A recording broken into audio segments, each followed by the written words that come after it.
Time for a Man in Gray book review. Today's book is Can't Anybody Here Play This Game? The Improbable Saga of the New York Mets' First Year by Jimmy Breslin, originally published in 1963. This reprint edition from 2002, and it has an introduction by Bill Veeck, and it's 126 pages. Jimmy Breslin was for decades a columnist for the New York Daily News newspaper, and he became kind of a legendary figure in New York City. And in this classic book, he tells the story of the 1962 New York Mets, the Mets in their first season. And the Mets in 1962 became the most, or I should say, the most notorious team in baseball history. They had the worst record of any team in modern history of Major League Baseball. They lost a staggering 120 games that year, and they finished the season an incredible 60 and a half games out of first place, a record that's never come close to being matched before. In this book, Breslin tells the story of how the Mets became an expansion team in New York City. In 1957, the Giants and the Dodgers pulled up stakes and moved to the West Coast. Now, the Yankees were still playing in New York, but there were a lot of New Yorkers who despised the Yankees, and they no longer had a local team to root for. And so a group of corrupt politicians and equally corrupt businessmen thought it would be a great idea to start a new team in New York to give an alternative to the Yankees.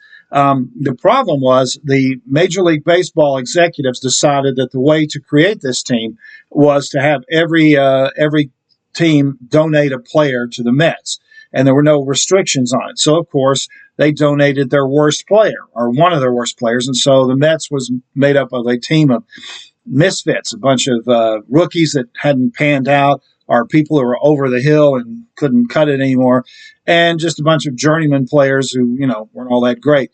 And so, they knew from the beginning that they were going to have a rough time.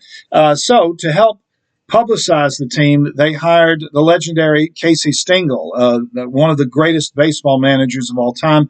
But Stengel had been fired from the New York Yankees in 1960 after losing the World Series because he was 70 years old, and the ownership wanted to get a younger manager.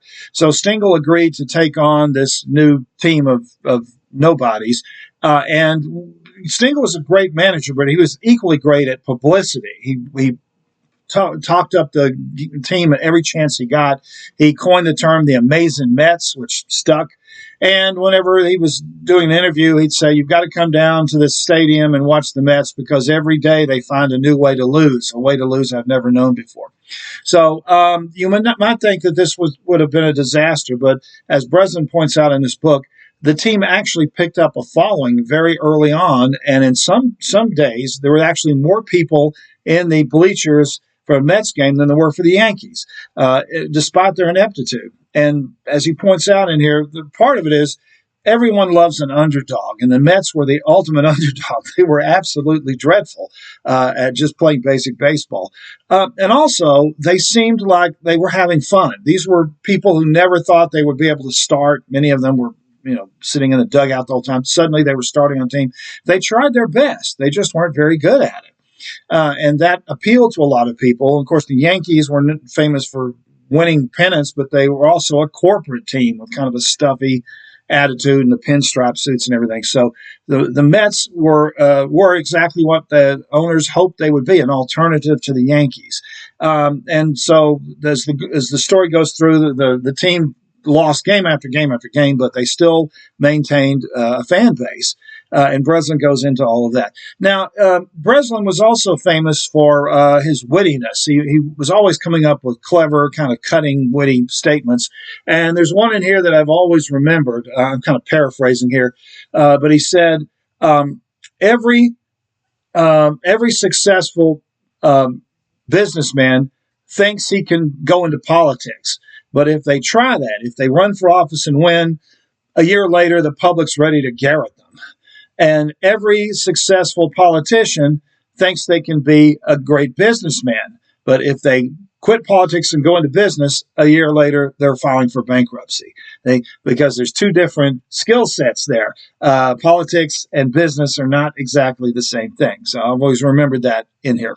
So this book, of course, will appeal to people who love baseball and people who love New York City.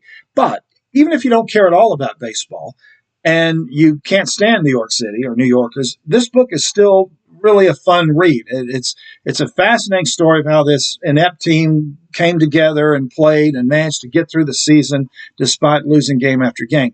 Now, this book came out in 1963, and so it just covers the first season of the Mets. But there's a happy ending down the road. In 1968, just a handful of years later, the Mets pulled off an incredible upset, winning the World Series. So they went from being the worst team in history to being World Series champions in less than 10 years.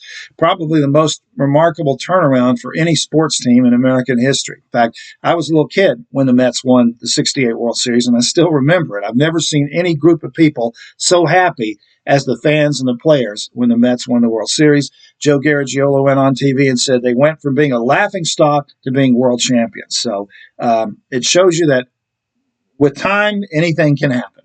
The book is Can't Anybody Here Play This Game? The author is Jimmy Breslin. This has been another Man and Gray book review. Thanks for watching.